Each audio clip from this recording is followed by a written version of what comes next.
Hello and welcome to the English YouTuber. Today we'll be discussing Macbeth Act 3 Scene 6. First we'll go through the summary and then we'll go into the line by line explanation.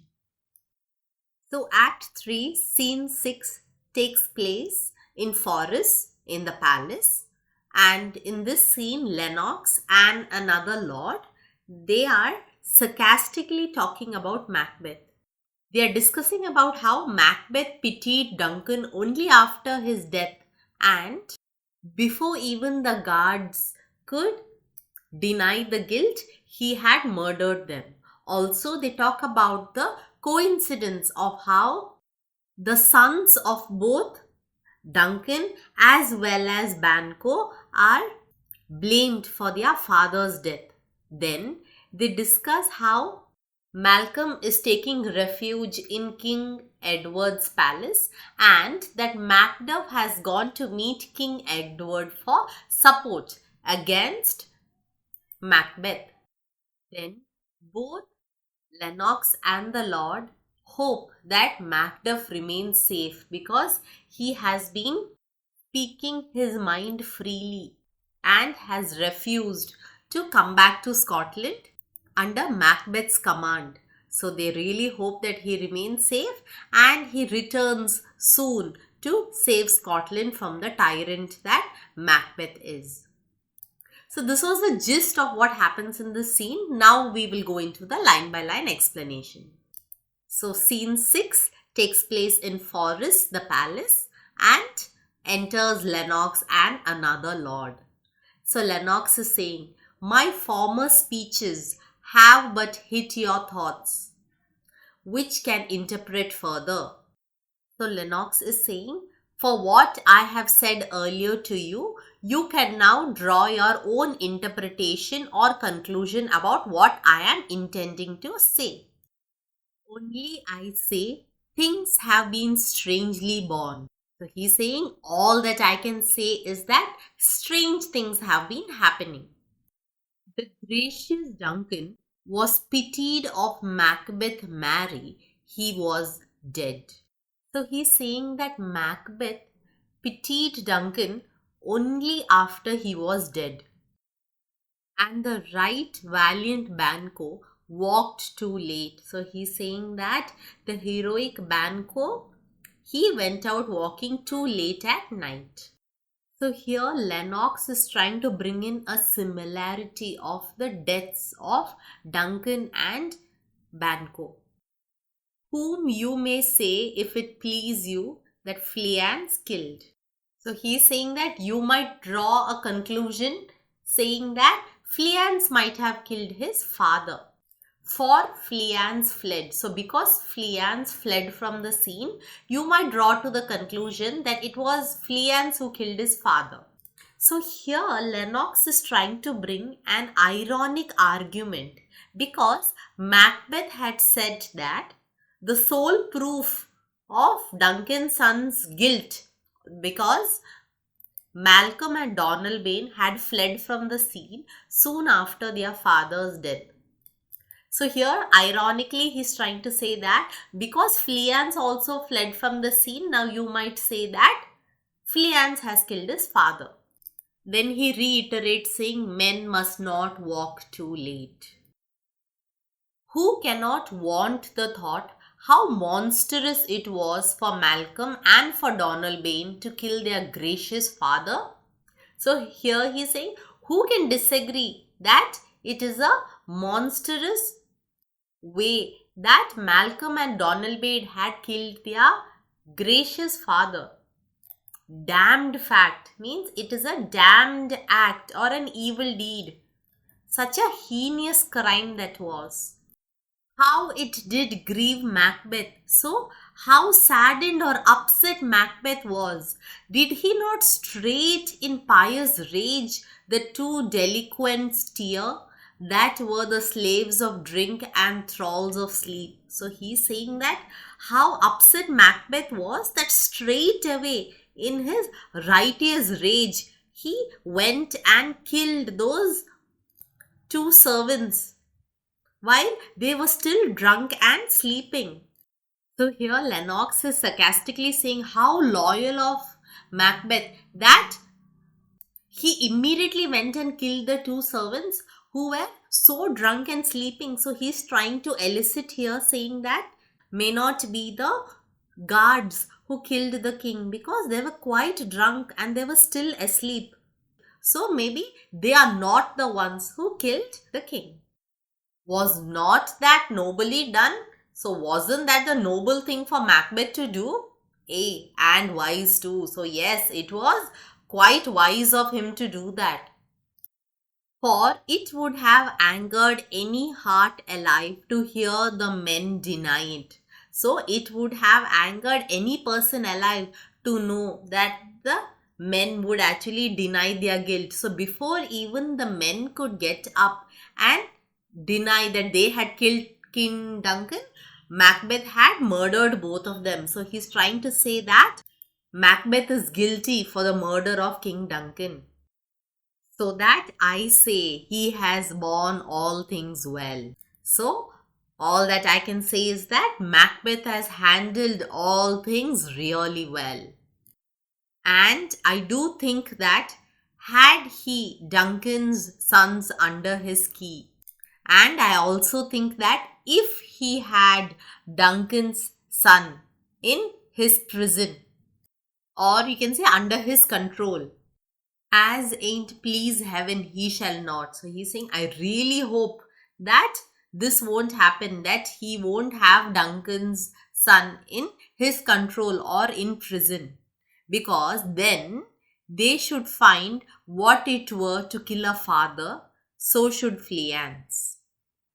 So he's saying, I really hope that he never gets hold of Duncan's son, or even for that matter Fleance, because if they are captured, they will get to find out how awful the punishment it is for those who kill their father. So indirectly here he's trying to say that Macbeth is so evil that if he ever catches hold of the sons, then he is definitely going to give them severe punishment, or might even kill them because they are coming in his way.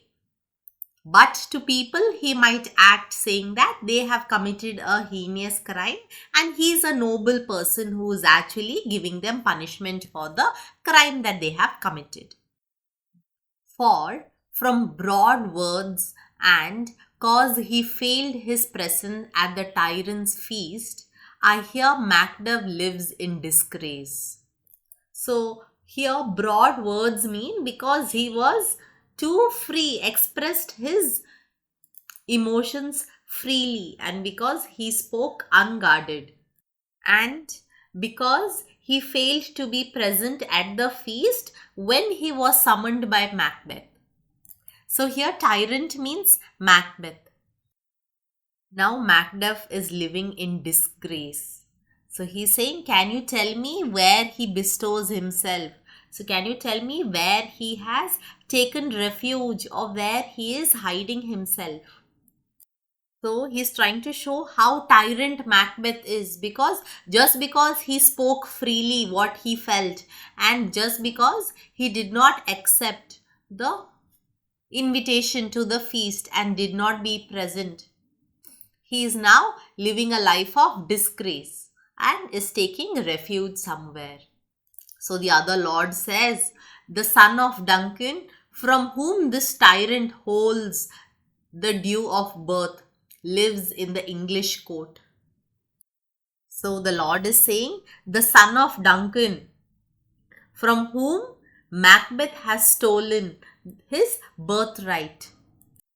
Because after the king died, Malcolm was supposed to be the king, but Macbeth has stolen his birthright from him, and now he is living in the English court and is received of the most pious Edward with such grace that the malevolence of fortune nothing takes from his high respect. And he is received by the most pious and saintly King Edward, and he is giving Malcolm such grace and respect despite the misfortune that he faced. and Malcolm is not deprived of his respect, and he is being given high respect. Thither, Macbeth is gone to pray the Holy King upon his aid to wake Northumberland and warlike seaward. So the Lord is saying that Macbeth has gone there to ask King Edward for help. So he wants King Edward to help him and form an alliance with the people of Northumberland and the great warrior lord seaward, and to take arms and form an alliance against Macbeth. So Macbeth has gone to the King Edward to ask for help to fight against Macbeth and to form an alliance with Northumberland and seaward. That by the help of these, with him above, so with their help as well as the support of God to ratify the work, we may again give to our tables meat, sleep to our nights, and free from our feast and banquets bloody knives, do faithful homage and receive free honors.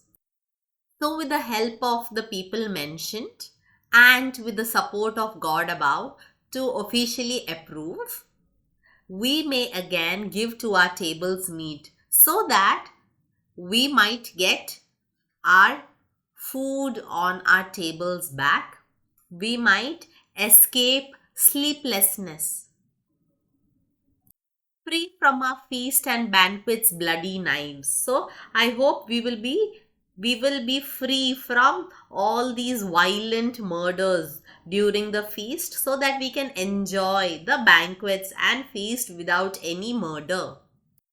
Do faithful homage means pay sincere homage to our king, because now they are not feeling it with sincerity. So hope that once Macbeth is defeated, I hope we sincerely will be able to pay homage to the king and also receive honors that we are due, because so that we can receive them freely, because he is trying to say that now they are not receiving honors freely that they are supposed to get.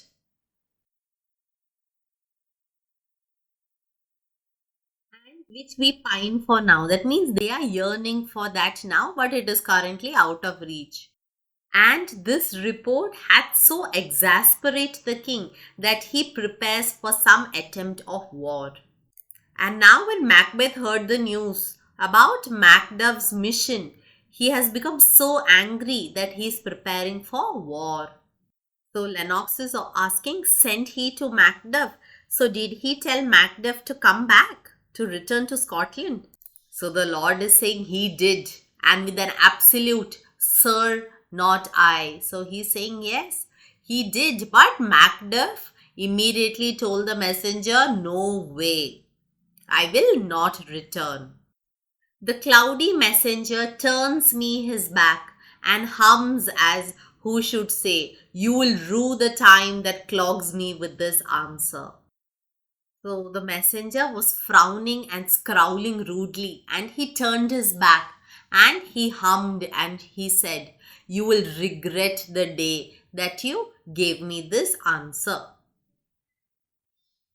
Then Lennox is saying, and that well might advise him to a caution to hold what distance his wisdom can provide. So, because of that answer, I hope he stays cautious and he gets the warning that he has to keep some distance from Macbeth. I hope he uses his wisdom to understand that he has to stay cautious and be well away from Scotland. Some holy angel fly to the court of England and unfold his message here. He come that a swift blessing may soon return to this our suffering country under a hand accursed. So here Lennox is saying that I hope some holy angel goes quickly to the court of England and gives Macduff the message that please return quickly to free our country, which is under a cursed tyrant. So here They are saying that they are really suffering under a cursed tyrant and that now Macbeth has to get help quickly and return to the country and help them from the suffering that they are facing now. The Lord says, I'll send my prayers with him. And they exit. So that is the end of this scene. Study well, revise quite frequently so that you don't forget and don't waste for the last moment to study everything. All the very best for your exams. God bless.